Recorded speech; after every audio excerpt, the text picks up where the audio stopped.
fantasy mapmaking is, and always has been, a rather solitary task. When you're creating a world, when you're sketching the borders of that map, you do so as a solo explorer, finding out precisely where those rivers run, where those mountains rise. That is the job for one person and one person alone. And many of us, I dare say, like it that way. But what if it didn't have to be that way? What if, instead of being the lone cartographer of your world, you joined with a team of people to create a collaborative atlas? Hello, adventurers, and welcome back to the Requield. My name is Ryan, and today is day one of the Requield Mapvember challenge. Now, first things first, we aren't the first to do a Mapvember. I want to acknowledge that here and in the title. Other challenges have been done before by other groups and other individuals, and this is just carrying on that fine tradition of making maps in the month of November. I do want to make it clear that this challenge is going to be particularly fun in that this Mapvember challenge is a community atlas. Today, on the first day of November, I'm posting an initial map of a shared world, the one that I'm creating here in this video, along with a list of its given sections. Now, if you want to be involved, you can nominate yourself to create a map of a given section, like a continent or a land or a city-state, and you can show it to everyone by the end of the month. It is on a first-come, first-served basis, so you have to get in quick. Now, the purpose of this video is twofold. Firstly, I'm showing off the map that I've created for this particular challenge, and I'm going to be talking about how I created it as usual, as we do on this channel. And the other is, of course, to introduce everyone to the rules and the guidelines and the roadmap of what this month is going to look like to us participating in the challenge. But what we're going to do first is we're going to get out a large A2 sheet of 180 GSM watercolor paper, and we're going to start by sketching this map.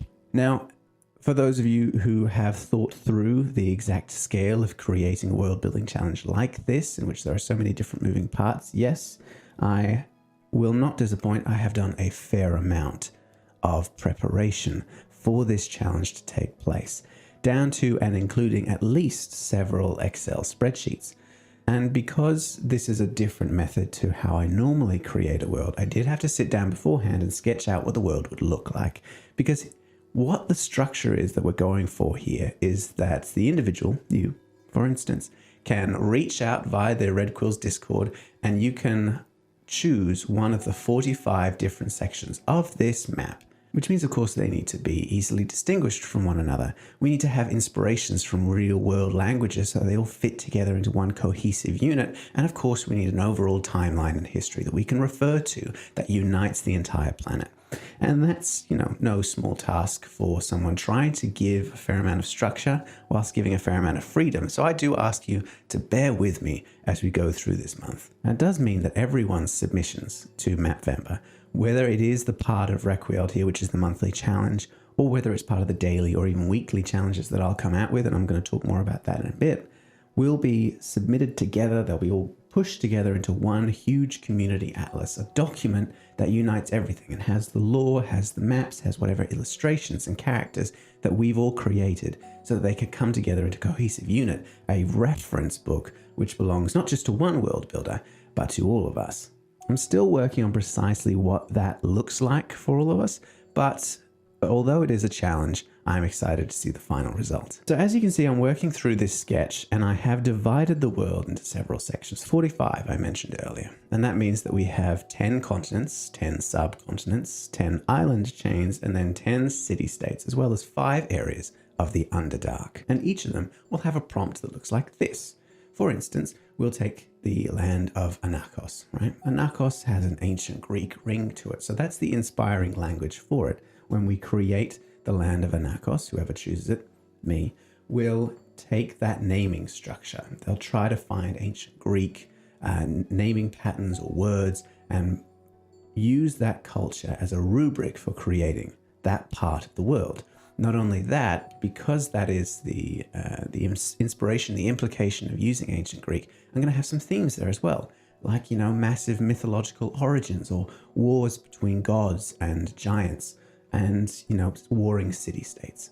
All of those things are hand in hand with ancient Greek in our history and it's going to help us to create a cohesive world. So that's the ancient Greek one, but there are others as well based on, Maori mythology or even Mesoamerican or North American cultures from all over the world. I've tried to make this as diverse as possible, not just so that the world makes sense as a whole and does have a lot of, multiculturalism and cultural differences, but also because I think it's fun for us as world builders to push ourselves outside of the standard norm of creating, a medieval European fantasy world. Now, there are other rules as well, rules about world building, like things like you cannot have, post-steampunk societies. Anything with, technology greater than gunpowder will be smoten by the gods and removed from the world's history for fear that they'll rise up. And that's going to help keep us, fairly simpatico between our different additions to the Atlas. But overall, I think as long as we're respectful and we remember that our submissions are just part of a larger world, we'll be all right. And of course, there is the Discord. For those of you who hadn't joined the Requield Discord before, the link is in the description below, and I have a whole channel there that's just dedicated to this challenge. You can find the rules, you can find the guidelines for submissions, you can find frequently asked questions, and of course you can find the notice board on which I have posted the link to this. This map will also be available for free on the Requield's Patreon. The link is also in the description, and I will be uploading the new maps there as well, because that brings me to the next part of the challenge, which is my November challenge. Now, those of you who have been watching the channel for a while, firstly, I want to thank you because it's an absolutely wonderful community that we have here. But what I want to do this month is celebrate the fact that I am turning 30. And I want to close out my 20s by doing something that I feel is in the spirit of how I lived my 20s. So I want to do something that's, mildly self-destructive and desperately unwise. So I'm going to make a new video and a new map every single day for this month.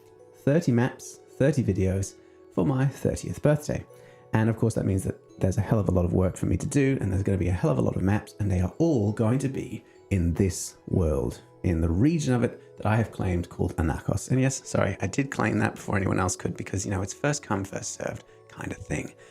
But that's worked out quite well for me. Now, for methods of this map, I will get briefly back on track as I create it. I do want to acknowledge that I have used a watercolor, outline, and fineliner pen combination, which is my standard method. So the borders of this and the decoration have been done in the watercolor paints. I've used the very high pigmented, high intensity watercolor palette from Koh-i-Noor, the Hardtmouth ones. Their materials are in the description below, and I can absolutely recommend them for just how vibrant that yellow becomes. And when I use them in combination with these UniPin fine liners, then it really kind of stands out. And you might notice as I go through, I'm doing my best to add in a new font. And I'm going to try to maintain that font over the next month because I think it's going to be fun.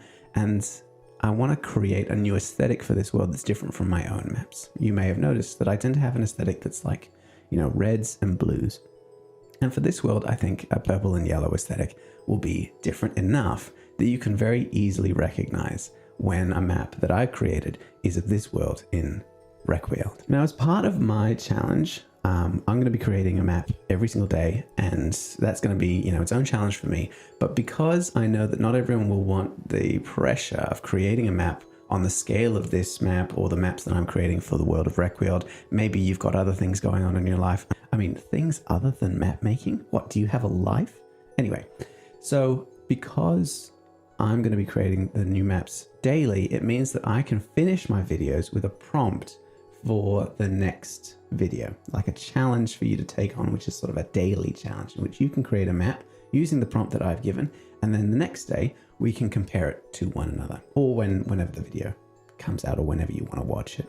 And you can submit those, you can show those off on the Requield's Discord as well, or you can tag me in social media. I'm very, very happy to chat about everything that's going on, and I really love seeing everyone's map. So if you do that, I would 100% be on board for seeing your creations. Because creating this world was a little bit of a challenge, and I do want to talk about it a little bit because the method that I used to try to create a multicultural world was quite meticulous. Because I personally, and I don't know about you, but I personally have a lot of problems with a world that has a uniform culture across it. So for instance, if you go to, a fantasy world and it's all this sort of northwestern European medieval culture right across it, except for some, occasional orcish bands that have a more Mongolian feel, or the elves, which are more, Welsh in the way that they talk, or the dwarves, which are Scottish.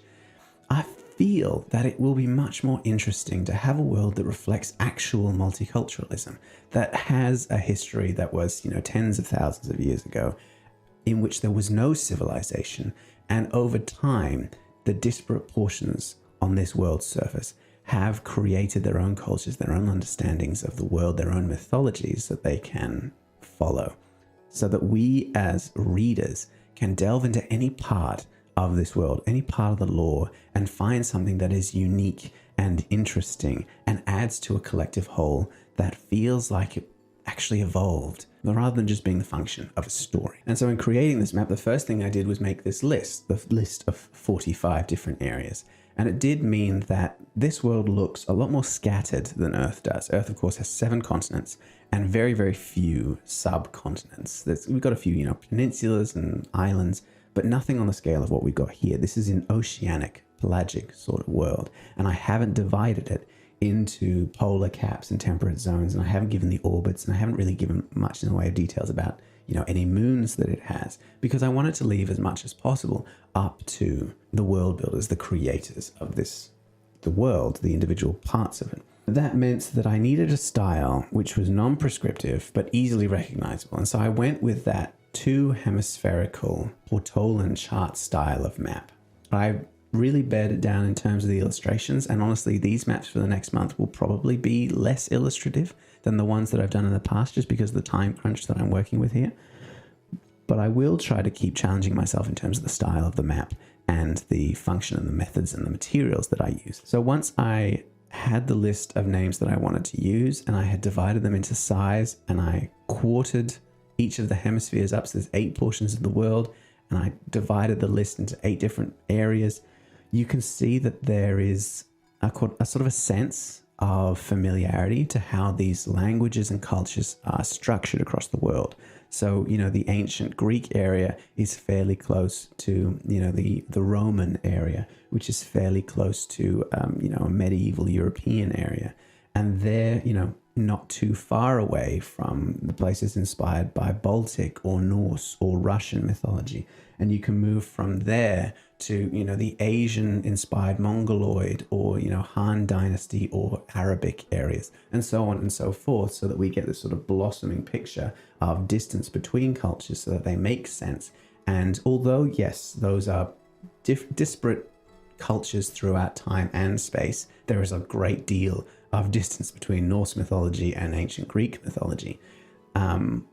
What I want to go for is just the naming structure and the mythology that they've got going there, the focus of their cultures. So I'm going to be making more information available over the course of the month. I'm going to be coming out with a new video every single day. This video is just to show you this map that I've created.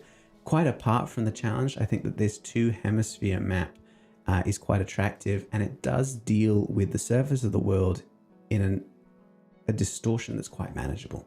So if you are creating a map of your own world and you wanted to approach this map as a rubric for doing that, I absolutely would recommend it. I think it's a great way of showing both the surface area and any underdark areas that you might have in a way that makes sense. The lines on the Portolan compasses allow you to maintain a straight line between 2 distant points and be sure that you'll arrive at your destination. So it's not as uniform as the Mercator map distortion, but it does still make sense and is still usable for navigation. So I would recommend that. It does feel medieval as well. If you're mapping your own world, try out this format for your own world map. I haven't got a lot of detail in terms of the actual, on the ground details yet, because that's something that we'll do over the course of the month.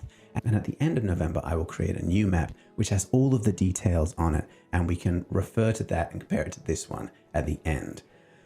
Now, one of the final things that I want to talk about before we finish up, of course, check out the Discord, check out the Patreon, leave a comment below if you want to see me slowly lose my mind over the course of a month trying to keep up with these videos. If you are excited, if you want to see what I create, please do, because I'm going to keep trying the format of having big maps and small maps. I'm going to be doing realm maps and land maps and city maps, but I will still be contributing maps like the really quick maps in which I talk about monster lairs. So as we go through, you will still get that mix of maps that we go through. It's just that all of them, every single one, will be a part of this world, and they will all add something to the culture and the history that I'm trying to unfold in my corner of the world. Because tomorrow we're coming out with day 2, and I've already got a list of the things that I'm going to be doing. Tomorrow's challenge for you is to create a necropolis.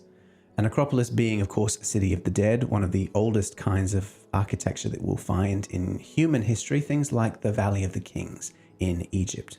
Whole complexes of tombs and temples and monuments to the revered dead. How does that fit in to your fantasy world, and what inhabits it? So tomorrow I'm going to be mapping Tanaloon, the ancient necropolis, and I'm going to be unfolding what you can find there, how I'm going to be mapping it, and I would love to see what you guys create as well. So tune in tomorrow for that. Let me know in the comments below if you have any questions, but otherwise I will see you soon.